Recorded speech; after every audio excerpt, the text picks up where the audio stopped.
And the reading for today is from Neil Donald Walsh. He says, "If you believe that God is some omnipotent being who hears all prayers, says yes to some and no to others, and maybe, but not now, to the rest, you are mistaken. By what rule of thumb would God decide? If you believe that God is creator and decider of all things in your life, you are mistaken. God is the observer, not the creator. And God stands ready to assist you in living your life, but not in the way you might expect. It is not God's function to create or uncreate the circumstances or conditions of your life. God created you in the image and likeness of God. You have created the rest through the power God has given you. God created the process of life itself as you know it, yet God gave you free choice to do with life as you will. In this sense, your will for you is God's will for you. And so it is."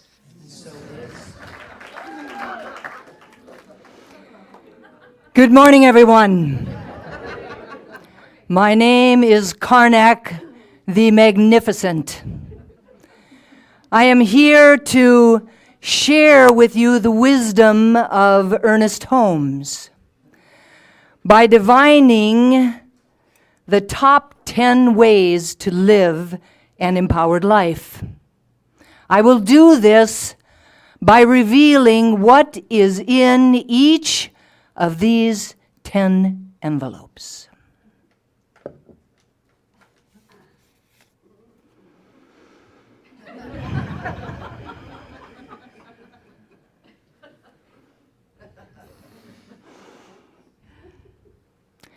The underlying idea behind this envelope is that each of us are to know that we are one with God, and that as God's thoughts create worlds and fills them with living beings, our thoughts too create our experiences and our worlds.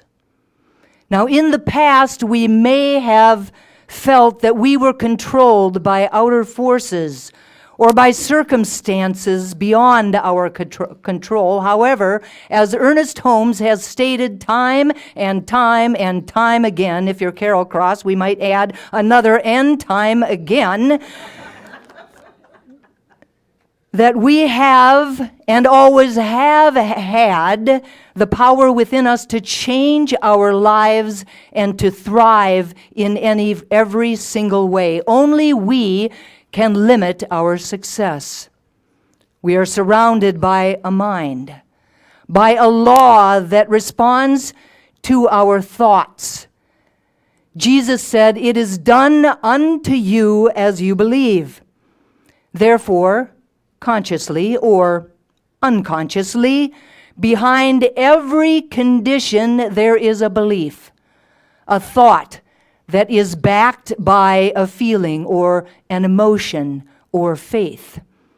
By understanding and consciously using this law, we will be able to bring into our life the desires that we choose, and to be able to let go of those experiences that we no longer want to have in our life.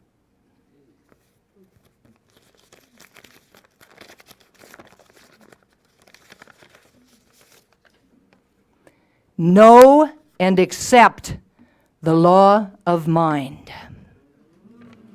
Pretty good, huh?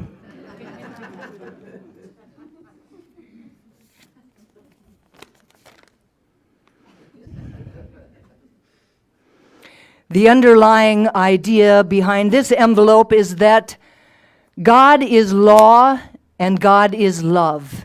In fact, God is all that there is. So since God is all, then there is absolutely nothing that can ever hinder it.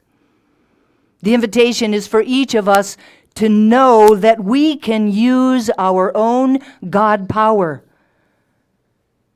and that we can use it to create the life that we really love to live, to make out of our lives what we choose, to make out of ourselves that which we wish to be. Now, our word has exactly the amount of power that we believe that it has. Now, this does not mean power through struggle or through strife, but really just power through faith. Now, every time we speak or every time we think, we use this power. This power is always present. Now, when we consciously use it, then we are able to bring about the desired effect. That which we desire, we can bring into our experience when we consciously use it. Now, in God, all things are possible, and each one of us is one with God. Now, we are and we have just what we think, just what we believe, and nothing more or nothing less. When we truly feel that an omnipotent power is always with us and is always for us, then we will be living an empowered life. Having this kind of faith brings success into our experience.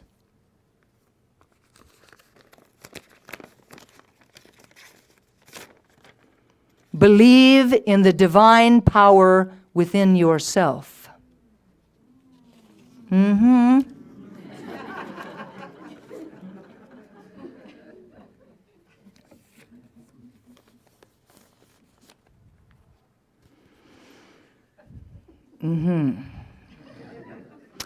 The underlying idea behind this envelope is that when we have a mental likeness of our desire, that we will recognize it more easily when it appears. If we find ourselves unsure of what we want to have or to be or to do or how to do it, the invitation is to pray for clarity and focus. And then get quiet and listen. The invitation is to do the inner work to determine the quality of the life that we wish to live, and then trust that the divine power within us will show us the way. Remember, the power, this power is the power that thought the universe into being. And we get to use this power. We do use it, but the idea is to consciously use it to bring about our desired world into our experience. Pray with clarity and with faith.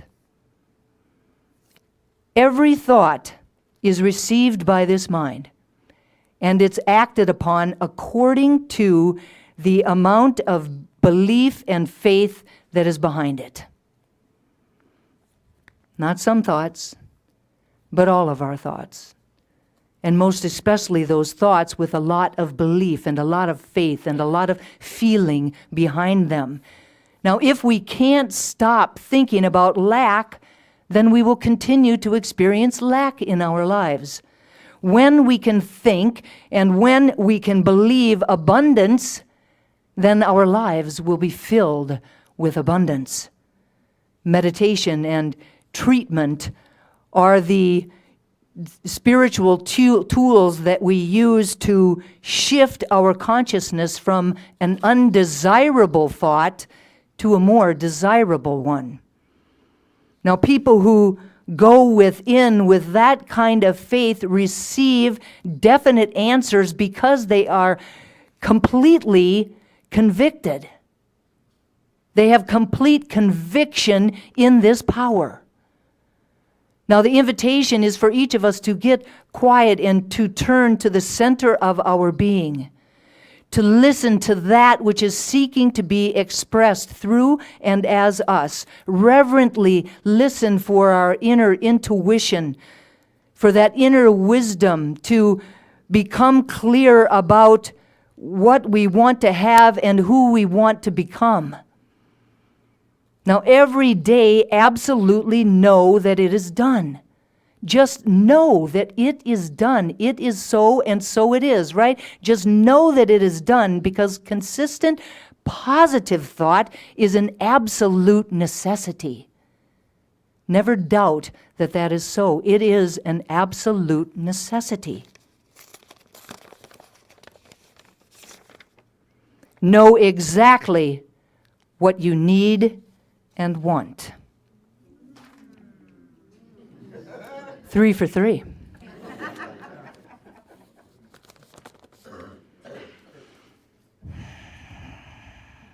Be really kind to your senior minister. Oh, no, I don't think that's it. The underlying idea behind this is that if our thoughts are confused, we do not see clearly. The first thing to do is to get still and to listen to our inner voice.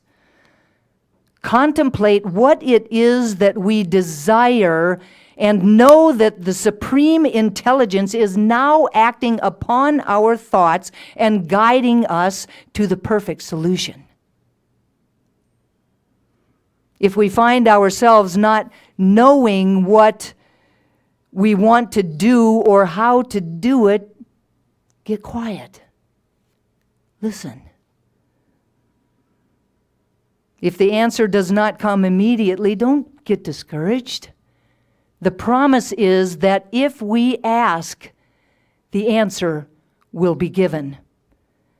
The invitation is for each of us to pray for the knowledge that we desire, and then to just simply go about our business with an inner conviction that we are being shown the perfect answer, the right solution. When that inner voice tells us what we must do, follow through. The invitation is to have faith in our ability to create, to never hesitate to trust our intuition. It is the voice of supreme intelligence within us, and it is its nature to guide and support us.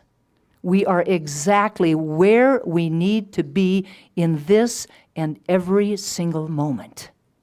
Yes. I'm telling you. Listen.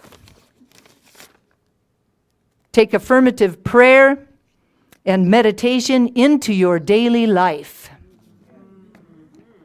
Guess they're going down there.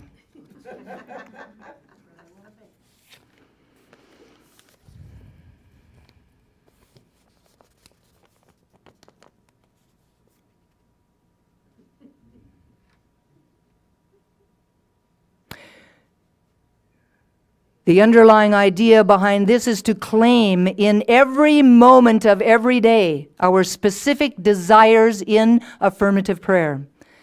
The invitation is to feel and know our words are heard, and that the results are appearing in our lives. The invitation is for each of us to consciously keep this spiritual channel open, as I do. Be sure that we are definite in what we claim and absolutely accept that we are receiving it. Yes. Amen. Daily meditate on the powerful presence of God in our lives and in every single moment. Listen and follow your intuition.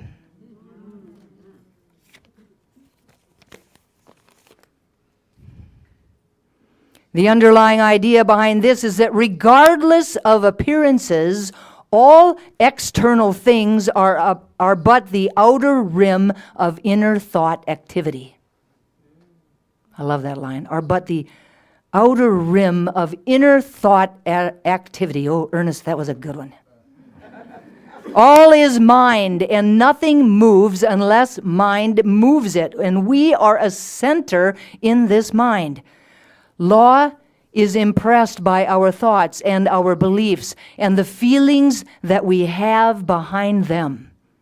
The law then begins to clothe our thoughts and our beliefs in form. The bottom line is that our lives can change outwardly in a moment. In a moment. And the invitation is to practice positive thinking affirmatively for everything that we do, for our health, for our abundance, for our happiness, for our success, for our relationships, for our move, for everything.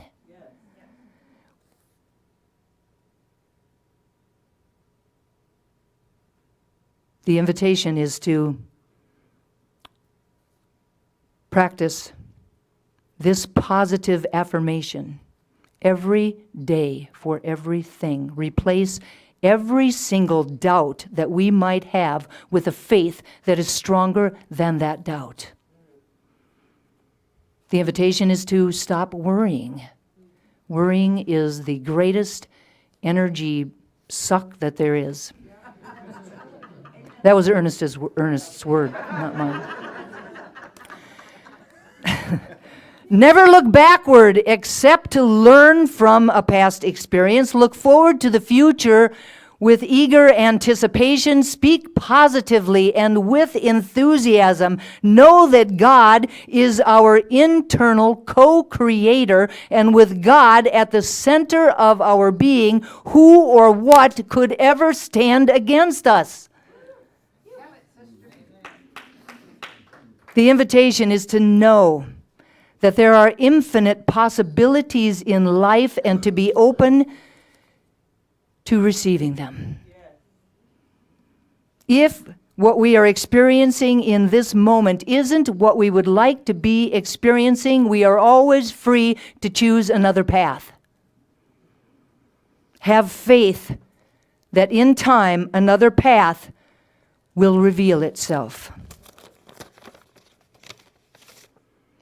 Think positive thoughts and speak positive convictions.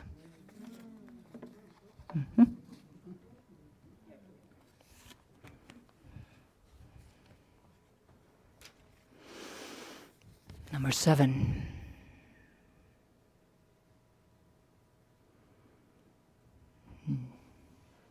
The underlying idea behind this is to love ourselves, and we will learn to love others. As we love others, others will love us. All people are divine expressions of God. The invitation is to look for the God, to look for the good in everyone and in everything. Learn to love others and yourself.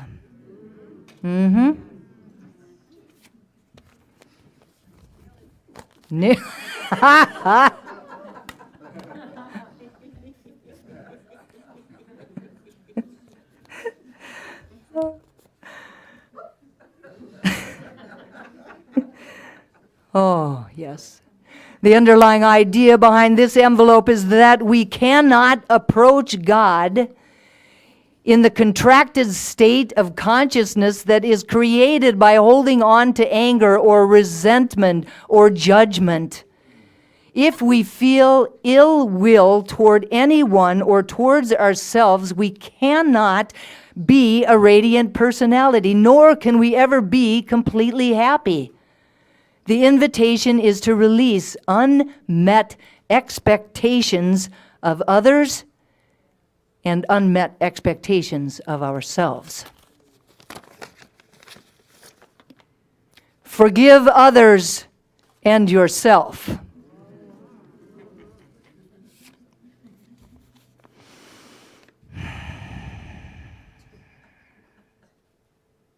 Seriously? The underlying idea behind this is to feel gratitude for all that we have in our lives. to be grateful that we are alive, grateful that for all of the experiences that have brought us to this perfect now moment, and grateful for our highest and best self yet to be revealed. Counting our blessings and expressing gratitude for them will bring more and more good into our lives. Yes. That's Karnak's sister out there. Count your blessings. And lastly,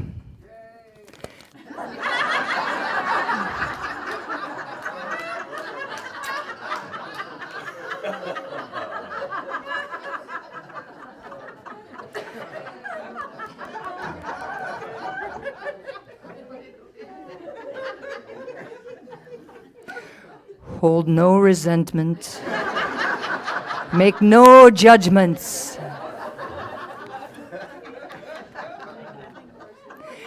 The underlying idea behind this final envelope is that an object at rest tends to stay at rest, while an object in motion tends to stay in motion. If we want to be in the flow of a successful life, we must move. We do not need to strain or struggle, but only to do our part, that which is ours to do, as we allow God to do that which is God's to do and to work through and as us. The invitation is to proceed with confidence, knowing that we can trust the power within us, avoid ruts, think something new and something different, do something new and something different, begin to be in action right now.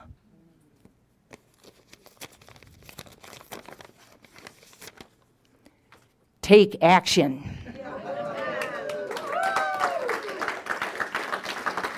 So to recap, know and accept the law of mind, believe in the divine power within yourself, know exactly what you need and want, take affirmative prayer and meditation into your daily life. Listen for and follow your intuition. Think positive thoughts and speak positive conviction. Learn to love others and yourself. Forgive others and yourself. Count your blessings and take action. Now, as you can tell, I am all about the magical and the mystical in life. And I feel that these are a very magical and mystical way to live our lives. So my invitation today is for each of us to follow these, take action on these, and to begin to really live an empowered life. My gratitude goes out to everyone here today, everyone at home, and most especially to your awesome senior minister for having me here today. Namaste.